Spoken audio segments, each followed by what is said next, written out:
ஆண்டாள் திருவரங்கனோட சன்னதியில் பெருமாளோட இரண்டரை கலந்துருவாங்க. பெரியாழ்வாருக்கு ஒரு பக்கம் மகிழ்ச்சியாக இருந்தாலும் கோதை இல்லாமல் அந்த இடத்தை விட்டு போக மனம் இல்லாமல் அங்கேயே நிற்பார்.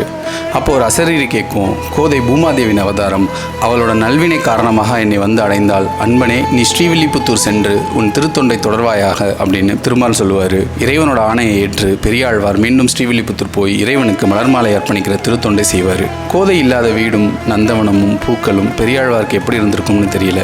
பெரியாழ்வார் 85 வயசு வரைக்கும் உயிர் வாழ்ந்தார். பெரியாழ்வார் கருடனோட அவதாரமாக பார்க்கப்படுறாரு. பாண்டியன் சந்தேகத்தை தீர்த்து பொற்கிழியை அறுத்ததாகட்டும், தன் மகளை திருவரங்கம் அழைத்து வந்ததாகட்டும், தன் வாழ்வு முழுக்க திருத்தொண்டு செய்ததாகட்டும், எல்லாமே இறைவன் சொன்ன ஒரே ஒரு வார்த்தைக்காக. பக்தினா என்னன்னு வாழ்ந்து காட்டிய ஒரு உயிர் பெரியாழ்வார். இறைவன் காட்சி கொடுக்கும்போது பொதுவாக எல்லாரும் எனக்கு இது வேணும் அது வேணும்னு கேட்பாங்க. ஆனால் பெரியாழ்வார் பல்லாண்டு வாழணும்னு இறைவனே வாழ்த்தி திருப்பல்லாண்டு பாடுவார். இறைவனே வாழ்த்தி பாடினதுனால இவரை பெரிய ஆழ்வார்னு சொன்னாங்க. உண்மையிலே எல்லா உயிருக்கும் ஒரு பெரிய ஆழ்வார் தான்.